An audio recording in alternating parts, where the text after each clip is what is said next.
Hello and good evening. मैं विनय अपने ही YouTube channel FW विनय sir पर आपका स्वागत करता हूं। आज के इस लेक्चर में हम हिस्ट्री के एक बहुत ही फेमस टॉपिक है वेदों के बारे में डिस्कस करेंगे। वेदों से संबंधित बहुत सारी जानकारी आज हम इस लेक्चर से लेने वाले हैं।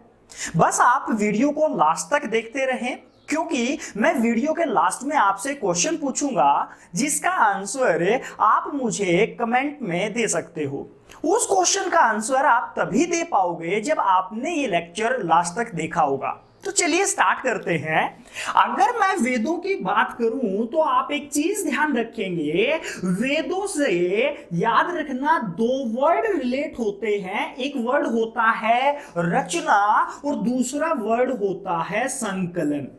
आप ये ध्यान रखेंगे कि वेदों की रचना नहीं हुई है, यानी एग्जाम में कुछ क्वेश्चंस आ जाए कि वेदों की रचना किसने की, तो आप ये ध्यान रखेंगे वेदों की रचना नहीं हुई, क्योंकि रचना उस बुक की होती है जिसको लिखने वाला एक व्यक्ति होता है। तो आप ये ध्यान रखना, वेदों की रचना नहीं हुई है, वेदों का संकलन हुआ है।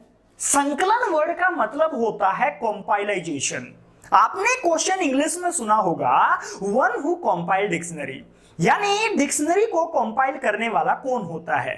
तो आंसर भी सुना होगा आपने, लेक्सिकोग्राफर।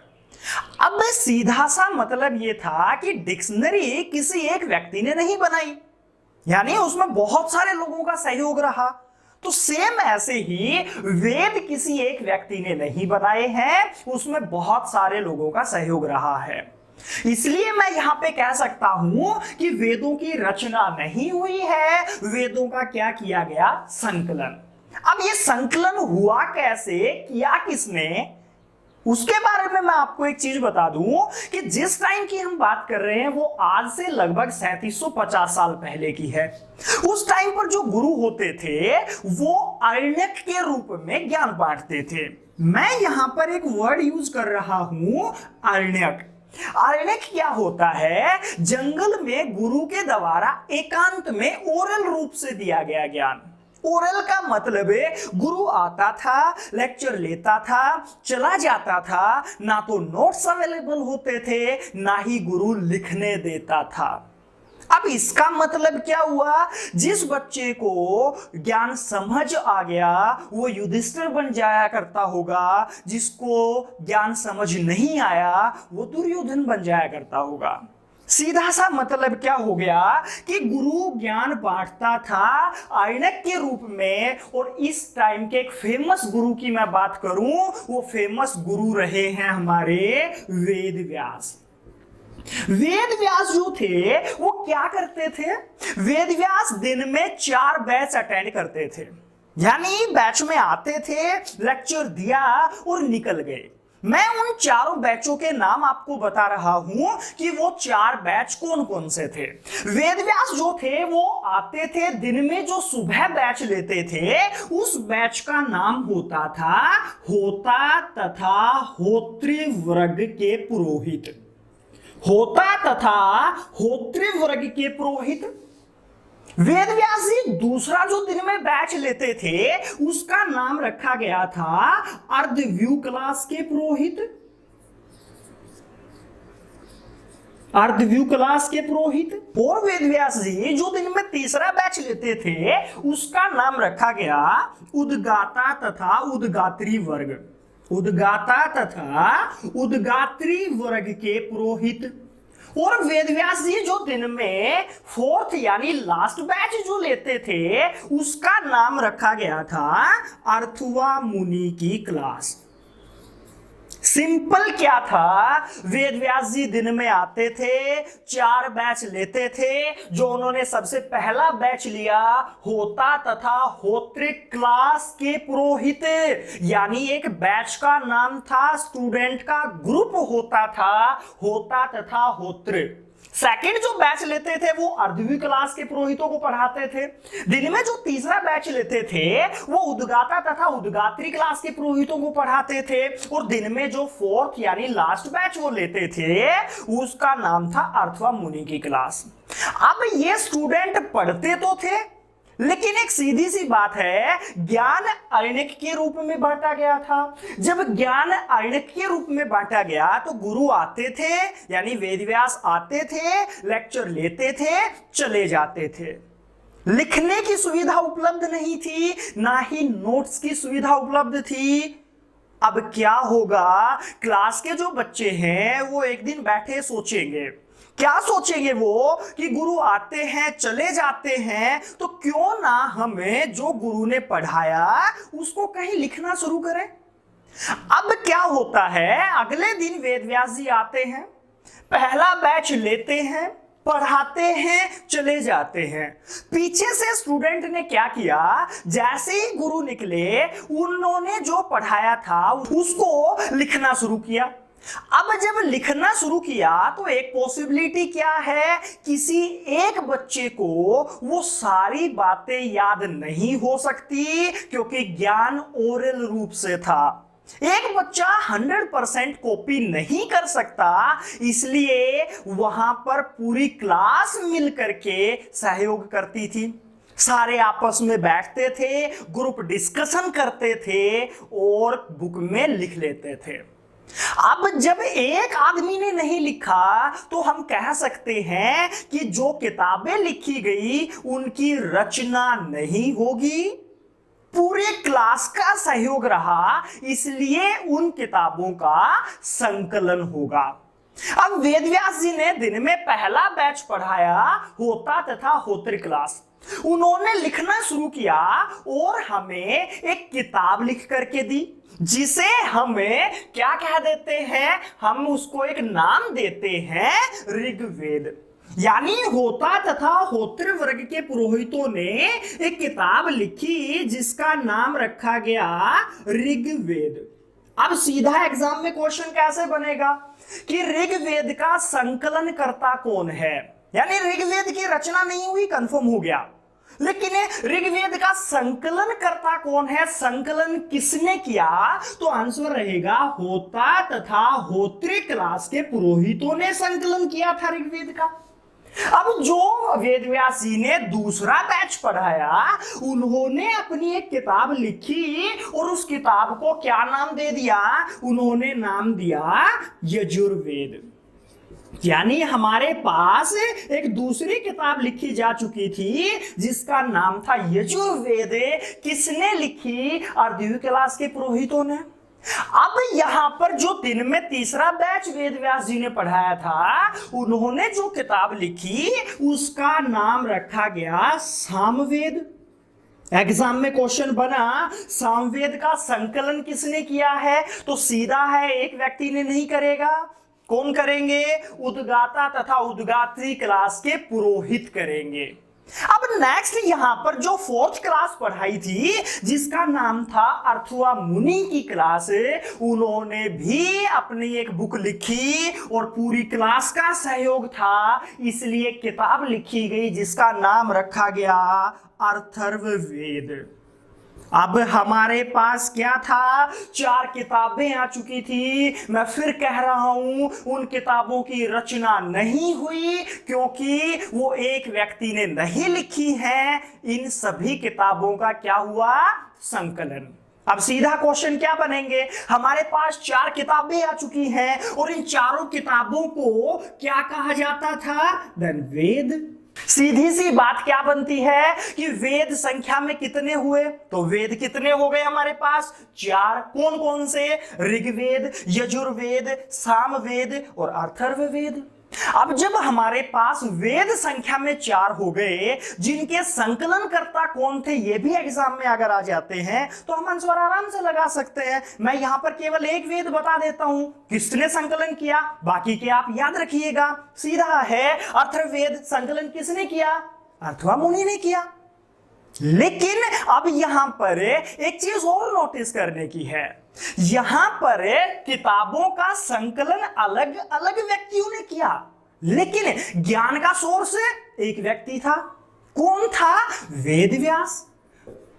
भाई ज्ञान का सोर्स कौन था? अगर आपसे पूछे ज्ञान आ कहां से रहा था, हालांकि लिखने वाले अलग अलग व्यक्ति रहे, लेकिन ज्ञान आ कहां से रहा था? ज्ञान एक ही व्यक्ति के माइंड से आ रहा था, जिसका नाम क्या था? वेद व्यास। अब वेद व्यास के माइंड से अगर वो सारा ज्ञान आ रहा था, तो क्या मैं वेद व्यास को वेदों का जनक कह सकता हूं? अरे एग्जाम में क्वेश्चन पूछ ले वेदों का पापा कौन है, तो आंसर क्या रहेगा? वेद व्यास। सीधा है आंसर। तो आप ये ध्यान रखेंगे, वेद व्यास ने वेद लिखे नहीं, लेकिन उसके बाद भी वो उनके जनक हैं। क्यों हैं? आपको समझ आ गया होगा। अब सीधा बताइए, वेद कितने हो गए? 4। कौन कौन से हो गए? डिफाइन हो गए हैं। लेकिन अब एक दिक्कत और आती थी, इन वेदों को लिख तो दिया गया, लेकिन इन वेदों को पढ़ना इतना आसान काम नहीं था। क्यों? आप खुद जूम कीजिए, अगर किसी बच्चे ने +2 की है और उस बच्चे को एमएससी की किताब पकड़ा दी जाए, तो वो बच्चा उसको पढ़ तो देगा। यानी हमारे जो वेद थे ना, वो संस्कृत में लिखे गए। बच्चे कोई भी अगर जिसने संस्कृत पढ़ी है, वो उनको पढ़ तो देगा, लेकिन डिफाइन करना मुश्किल हो जाएगा। जैसे +2 किए हुए बच्चे को एमएससी की किताबें पकड़ा दी जाए, तो वो पढ़ तो सकता है, लेकिन उनको डिफाइन नहीं कर सकता। हमारे साथ भी ऐसा ही हुआ। हमारे पास 4 वेद लिख तो दिए गए, लेकिन उन वेदों को डिफाइन करना बहुत मुश्किल काम हो गया। तो अब सोचें कि वेदों को फिर डिफाइन किया किसने? ये वेद डिफाइन होते कैसे हैं? तो मैं आपको उसके लिए फिर बता देता हूं कि हमारे जो वेद रहे हैं उनको डिफाइन कैसे किया जाएगा। सीधा क्या था, वेद जो थे वो संख्या में तो 4 थे, उनको डिफाइन करना आसान काम तो नहीं था। वेदों को डिफाइन कैसे किया गया? सीधा देखो, हम वेदों को डिफाइन तब कर सकते थे जब हमने ब्राह्मण की 8 किताबें पढ़ी हो। सीधी सी बात है, वेद डिफाइन तब होंगे जब ब्राह्मण की 8 किताबें आपको आती होंगी। इसी के साथ वेदों को तब डिफाइन किया जा सकता था जब आपने आरण्यक की जो 9 किताबें हैं वो पढ़ी हो। वेदों को तब डिफाइन किया जा सकता था जब इन्होंने उपनिषद पढ़े हो। और उपनिषद संख्या में कितनी किताबें हैं? 108 किताबें हैं। अब एक चीज और है, अरे वेदों को तब डिफाइन किया जा सकता था जब हमने पुराण पढ़े हो, और संख्या में वो किताबें कितनी हैं? 18। अब क्वेश्चन क्या बनेंगे आपके लिए एग्जाम में? सीधा है, पुराण संख्या में कितने हैं? तो 18 पुराण हैं। उपनिषद संख्या में कितने हैं? 108 किताबें हैं। अब आरण्यक कितने हैं? 9 किताबें हैं। ब्राह्मण कितने हुए? 8 हो गए। अब सीधा है, वेद कितने हैं? 4 पढ़े थे भाई हमने अभी। अब एक चीज देखे, मैंने कहा कि वेदों को डिफाइन तब किया जा सकता था जब इन सभी किताबों को किसी ने पढ़ा हो। पुराण पढ़िए, ब्राह्मण पढ़िए, आरण्यक पढ़िए, उपनिषद पढ़िए, तब जाके वो किसको डिफाइन करेगा? वेदों को। लेकिन अब एक दिक्कत और भी आ जाती है, सर +2 किया हुआ बच्चा एमएससी की किताब तब डिफाइन कर सकेगा जब उसने पहले बीएससी भी की हो। अब हमने +2 तो करा दी, लेकिन +2 तक पहुंचेंगे भी कैसे? उसके लिए पहले एबीसी भी तो आनी चाहिए। सीधी सी बात है, इन किताबों को भी तब पढ़ा जा सकता था जब हमने वेदांग पढ़े हो। वेदांग इन्हीं को बोला जाता है वेदांत, जो संख्या में 6 किताबें थी। क्वेश्चन पूछेगा वेदांत संख्या में कितने हैं, तो आप ध्यान रखेंगे हमारे पास वेदांत जो हैं वो संख्या में 6 किताबें हैं। कौन कौन सी? सीधा है, नंबर 1 जो किताब है वो है छंद। सेकंड बात करें तो कल्प। तीसरा लिखे निरुक्त। फोर्थ बात करें देन ज्योतिष, नेक्स्ट बात करें, पांचवा बात करेंगे तो भाषा या शास्त्र, और नंबर 6 अगर बात की जाए तो व्याकरण। अब यहां से हम सीधा सा क्या पढ़ेंगे, हमारे पास वेदांग या वेदांत जो संख्या में कितने आए, 6 आए हैं। वो कौन कौन से, देन छंद है, कल्प है, निरुक्त है, ज्योतिष है, भाषा या शास्त्र है, और व्याकरण है। सिंपल, वेदों को डिफाइन करना पड़ेगा। सबसे पहले वेदांग पढ़िए। जब वेदांग समझ आ जाएंगे तो आप इन किताबों को डिफाइन कर सकते हो। ये किताबें कौन कौन सी, पुराण तब पढ़ समझ में आएंगे या आप तब पढ़ पाओगे जब आप वेदांग के बारे में जानते होगे, आप छंद के बारे में, इनमें जो वेदांग सारे हैं उनके बारे में जानते होगे। तो अब ये किताब में सबसे पहले बेस क्या हो गया, वेदांग पढ़ो। उसके बाद क्या हो गया, पुराण, ब्राह्मण, आरण्यक और उपनिषद समझ आएंगे। और जब ये समझ आ जाएंगे तो हम किसको डिफाइन कर सकते हैं, हमें वेदों को। अब ये सारी चीजें सीरीज में पढ़ी जा सकती थी, बस ओनली सीरीज में। अब सीरीज में पढ़ी जाएंगी तो आप एक चीज खुद सोचें, जितने भी बच्चे एमबीबीएस में एडमिशन लेते हैं क्या सारे डॉक्टर बन जाते हैं, नहीं बन सकते। अब जितने भी बच्चों ने वेदांग सीखने के लिए एडमिशन लिया होगा क्या वो सारे पुरोहित बन गए होंगे वेदों को पढ़ करके, पॉसिबल नहीं है।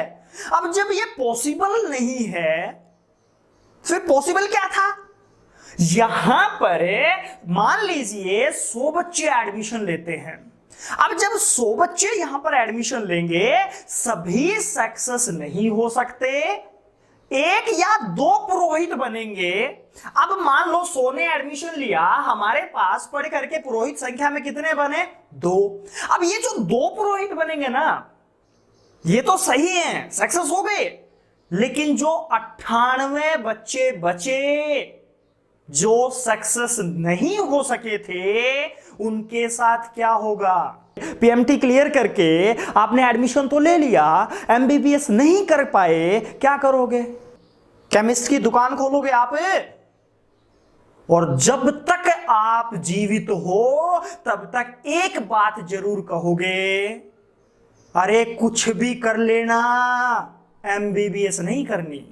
सीधा सा है, यहां पर 100 बच्चे एडमिशन लेते थे, सारे सक्सेस नहीं हो पाते थे। अरे 2 सक्सेस हुए, 98 जो सक्सेस नहीं हुए ना उनको इस सिस्टम में कमी नजर आएगी रे। अब वो जब सिस्टम में कमी नजर आएगी ना तो सीधा क्या था, जो आप यहां पर देख पा रहे हो ना वो था हमारा हिंदुइज्म, जिसको आप हिंदू धर्म बोलते हो। यहां पर 100 बच्चे एडमिशन लेते थे पुरोहित बनने के लिए, 98 बच्चे जो सक्सेस नहीं हो पाए उनको सिस्टम में कमी नजर आएंगी। सिस्टम में कमी नजर आने का मतलब क्या है, उनको इस हिंदू धर्म में कमी नजर आएंगी और वो क्या करेंगे, वो सीधा सा एक काम करेंगे, वो अपनी एक पतली गली निकालेंगे। कैसे, यहां पर अप्रोक्स आप 150 किताबें पढ़ रहे हो और तब जाके एक पुरोहित बन रहे हो। जो अनसक्सेस नहीं हो पाए, जो सक्सेस नहीं हो पाए वो क्या करेंगे, अनसक्सेस स्टोरी लिखेंगे। वो कहेंगे कि अरे 150 किताबें पढ़ने से अच्छा है आप हमारी एक किताब पढ़ लो, पुरोहित के इक्विवेलेंट खड़ा कर देंगे। एग्जाम्पल सुनिए, मैं आपको सीधा बोल रहा हूं, हिंदुइज्म क्या सिखाता है, हिंदुइज्म हमें सिखाता है कुछ भी करिए, अगर कोई लाइफ में दिक्कत आती है हम हैं ना। सीधी सी बात है, क्या घर में किसी की डेथ हो जाती है, पंडित आएगा, हवन करेगा, शांति हो जाएगी। परिवार में बहुत ज्यादा कलह बढ़ जाती है तो आप ध्यान रखना, पंडित आएगा, कष्ट का निपटान हो जाएगा। अब ये सारी चीजें हिंदुइज्म क्या सिखा रहा था? हिंदुइज्म सिखाता है आप कुछ भी करो, अगर कोई लाइफ में दिक्कत आती है हम हैं। सेम ऐसा ही उन अनसक्सेस लोगों ने भी एक एक स्टोरी लिखी। उन्होंने भी कहा लाइफ में पहले तो ये देखिए दुख है क्यों, लाइफ में दुख क्यों था। सभी आपके जितने भी, चाहे हिंदुइज्म हो या कोई और अदर धर्म हो, क्या कह रहे हैं? लाइफ में दुख है, निपटान हम करेंगे। हिंदुइज्म ने सिखाया लाइफ में दुख चल रहा था, निपटान हम करेंगे, बस 2 हवन ज्यादा लगेंगे। सेम ऐसा ही हिंदुइज्म ने सिखाया अरे तू शादी कर, अगर घर में कोई प्रॉब्लम आती है मैं हवन करूंगा, निपटान हो जाएगा। सीधा है, एक पत्नी ले आ, दुखी करेगी, हम हैं। सेम 2 और आदमी निकल के आए बाहर, जिन्होंने कहा लाइफ में अगर सुख चाहिए ना, शादी करो ही मत। उनमें से फर्स्ट महावीर स्वामी, क्योंकि उसने खुद की थी। सेकंड गौतम बुद्ध, उसने भी कहा अगर लाइफ में सुख चाहिए शादी मत करो, सीधा कहता था, मैंने करके देखी। अब यहां पर लाइफ में क्या चाहिए था? धर्म क्या सिखा रहा है हमारे यहां पर? हमें एक ही चीज सिखा रहा है, लाइफ में क्या चाहिए? सुख। हिंदुइज्म क्या कहता है? सब कुछ कर तू, शादी भी कर, दुखी होता है हम हैं। जैनिज्म क्या सिखा रहा है? अरे लाइफ में दुख आते हैं, शादी करो ही मत, नहीं आएंगे। बुद्धिज्म क्या सिखा रहा है? शादी मत करो, नहीं आएंगे। एक भाई साहब और है हमारे पास, क्या सिखा रहे हैं? हमें कह रहे हैं अरे एक पत्नी लेके आए, दुखी करेगी। इस्लाम कहता है 5 लेके आ, दुखी नहीं करेगी। एक दुखी करे, दूसरी ले आओ। यानी लाइफ में क्या चाहिए हमें? सीधा है, धर्म के अकॉर्डिंग हमें चाहिए सुख किसी भी तरीके से। तो आप एक चीज ध्यान रखना, यहां पर हम वेद पढ़ रहे थे, और उन वेदों की अगर मैं बात करूं, इन सभी ने हमें सिखाया हिंदुइज्म। और उस हिंदुइज्म में क्या था? लाइफ में सुख चाहिए, वैदिक कर्म कांड से अगर कोई दुखी होता है हम उसके जीवन में सुख ले आएंगे। लेकिन उन 98 व्यक्ति जो अनसक्सेस थे, उन्होंने क्या किया? इस सिस्टम में कमी निकाल दी। उन्होंने कहा अप्रोक्स 150 किताबें पढ़ने की बजाय आप हमारी एक किताब पढ़ो, जीवन में सुखी हो जाओगे। तो आप यहां पे पढ़ चुके हैं, आप ध्यान दें, मैंने यहां पे आपको बताया कि वेद लिखे कैसे गए, या हमारे जितने भी मार्केट में अदर धर्म हैं, उन सभी धर्मों का जो अवतार हुआ है वो सारा इसके बाद की घटना है। एक चीज मैं सीधा कह देता हूं, मैं यहां पर किसी भी धर्म की व्याख्या करने के लिए नहीं आया हूं। मैंने केवल आपको इतना बताया है, ना ही मैं हिंदुइज्म को आपका बुरा बता रहा हूं, ना मैं इस्लाम को बुरा बता रहा हूं। बस आप ये ध्यान रखना, मैंने क्वेश्चन याद कराने के लिए आपको सारा कहा है। सीधा ध्यान रखेंगे, वेद संख्या में कितने थे? 4। हमें सिखाते क्या हैं? हमें सुखी रहना सिखा रहे हैं। उनको पढ़ा कैसे जाएगा? हम पढ़ रहे हैं। उनको कैसे पढ़ रहे हैं? हमने सारा पढ़ा। लेकिन एचएसएससी जो है ना, वो कुछ क्वेश्चंस बहुत खतरनाक पूछता है। कैसे? एक क्वेश्चन में उसने पूछा कि एक वर्ड सत्यमेव जयते कौन से उपनिषद से लिया गया है? तो सत्यमेव जयते जो वर्ड है वो कौन से उपनिषद से? तो सबसे पहले तो इस वर्ड का मतलब क्या होता है? सत्यमेव जयते वर्ड का मतलब होता है सत्य की सदा जीत होती है। वर्ड बहुत सुना आपने, और आंसर रहेगा मुंडक उपनिषद। यानी सत्यमेव जयते कहां से लिया गया शब्द है? तो सत्यमेव जयते मुंडक उपनिषद से लिया गया वर्ड है। अब यहां पर क्वेश्चन आसान था, बहुत बार पूछा, लेकिन अब की बार तो क्वेश्चन का लेवल बढ़ा दिया उसने। और क्वेश्चन क्या था? एक वर्ड लिखा उसने कि तमशोर मा ज्योतिर्गमय। वर्ड था तमशोर मां ज्योतिर्गमय। ये वर्ड कौन से उपनिषद से लिया गया वर्ड है? तमशोर मां ज्योतिर्गमय। वर्ड की बाद में बात करेंगे, पहले इसका मतलब क्या होता है सोचें। तमशोर मां ज्योतिर्गमय, अब बोल के देखें एक बार, तमशोर मां ज्योतिर्गमय। पहले तो ये सोचें, ये वर्ड कभी सुना भी है? यस, सुना हुआ है। कहां पे? कहां पे सुना? सीधा सुना, हमारे जब हम स्कूलिंग में थे तो हमारी जो डायरी होगी, स्कूल का लोगो होगा, स्कूल की जो बेल्ट है उसके लोगो पे वर्ड देखा होगा आपने, तमशोर मां ज्योतिर्गमय। अब बोलते हैं इसका मतलब क्या है? इसका मतलब सीधा सा है, बोल के देखें। तमशोर मां ज्योतिर्गमय मतलब है मां तू सो जा, मैं ज्योति से मिलने जा रहा हूं। सीधा वर्ड का मतलब है ना? नहीं, ये हमारा हिस्ट्री का मतलब है, क्योंकि हमें नहीं जानते वेदांग क्या होते हैं, नहीं जानते ब्राह्मण आरण्यक उपनिषद क्या होते हैं। अगर हमने वेदांग पढ़े होते तो इसका मतलब ये नहीं होता। वेदांग अगर पढ़े होते तो इसका मतलब होता, अरे तमस होता है अंधकार, मां मुझे अंधकार से ज्योति की तरफ मुंह करा दे, प्रकाश की तरफ गति में ले आ, ये इसका मतलब होता है। लेकिन अंश क्वेश्चन था ये वर्ड किस उपनिषद से लिया है, तो मैं आपको बता दूं, तमशोर मां ज्योतिर्गमय बृहदरनायका उपनिषद से लिया गया वर्ड है। बृहदरनायका उपनिषद 108 उपनिषद में सबसे पुराना उपनिषद है। टोटल 108 उपनिषद थे, जिसमें से सबसे पुराना उपनिषद कौन सा हो गया? बृहदरनायका। लेकिन अगर यही क्वेश्चन यूपीएससी डालेगा ना, तो ध्यान रखना, एग्जामिनर जान पूछ करके आपका बृहदरनायका ऑप्शन में नहीं देता है।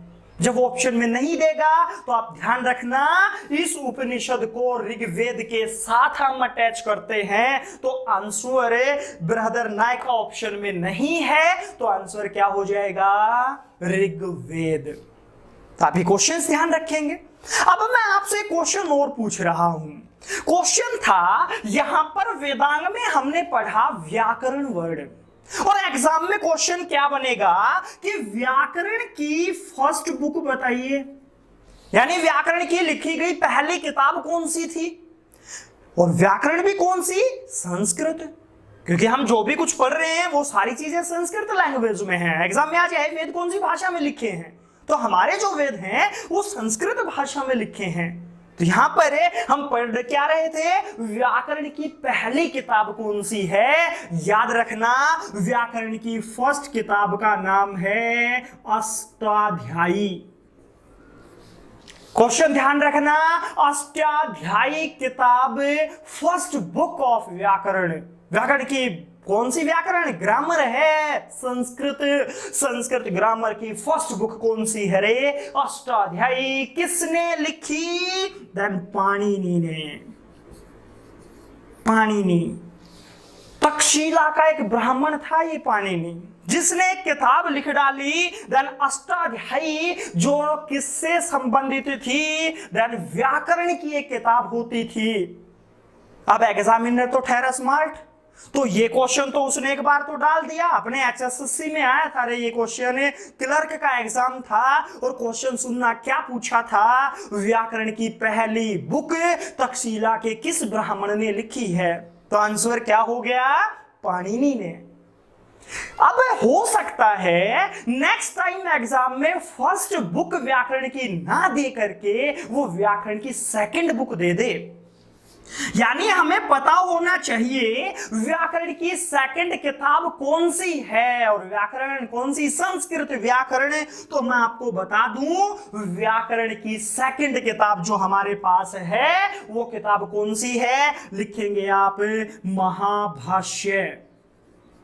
देन वो किताब कौन सी है? देन महाभाष्य नाम की किताब है, जो सेकंड बुक ऑफ व्याकरण है। ये महाभाष्य किताब किसने लिखी पूछे आपसे, तो महाभाष्य का राइटर आप लिख सकते हो द पतंजलि रहेगा। पतंजलि याद रखना, जो ये पतंजलि वर्ड यहां पे यूज हो रहा है ना, उसने किताब लिखी महाभाष्य, जो सेकंड बुक ऑफ व्याकरण थी। अब मैं आपको बता दूं पतंजलि किसके दरबार में था। तो आप याद रखिएगा, जो पतंजलि आप यहां पर पढ़ रहे हो, जिसने व्याकरण की सेकंड किताब लिखी, वो एक जा रहा है पुष्यमित्र शुंग। पुष्यमित्र शुंग जो मगध का पहला ब्राह्मण राजा था, उसके दरबार में था। याद रखना रे, एग्जामिनर फर्स्ट ऑप्शन रामदेव देगा। एग्जाम में पूछेगा पतंजलि किसके दरबार में था, फर्स्ट ऑप्शन मैं फिर कह रहा हूं रामदेव मिलेगा। ध्यान रखना, पतंजलि पुष्यमित्र शुंग का दरबारी था। तो ध्यान रखेंगे, ऐसे क्वेश्चन एग्जाम में आते रहते हैं। तो आशा करता हूं आपको वेदों के बारे में कुछ जानकारी या कुछ चीजें ज्यादा समझने को मिले होंगी। अब उनके बारे में हमें क्या क्या चीजें समझ आई या नहीं आई, तो आप उसके बारे में मुझे कमेंट में बता सकते हो। अब नंबर आता है जो मैंने स्टार्टिंग में बोला था। मैंने स्टार्टिंग में कहा था कि आप इस लेक्चर को अगर लास्ट तक देखोगे तो मैं आपसे एक क्वेश्चन पूछूंगा। और वो क्वेश्चन क्या था, सिंपल सा क्वेश्चन पूछ रहा हूं जिसका आंसर आप मुझे कमेंट में देंगे। क्वेश्चन है, सबसे पुराना उपनिषद कौन सा है। याद रखेंगे, एग्जाम में पूछा जाएगा सबसे पुराना उपनिषद, जो 108 उपनिषद है ना, उनमें से पूछ रहा हूं सबसे पुराना उपनिषद कौन सा है। आप कमेंट में इसका आंसर दीजिए, कमेंट में मैं रिप्लाई जरूर करूंगा। आज के लेक्चर में इतना ही, मिलते हैं नेक्स्ट लेक्चर में किसी नए टॉपिक के साथ। Thank you.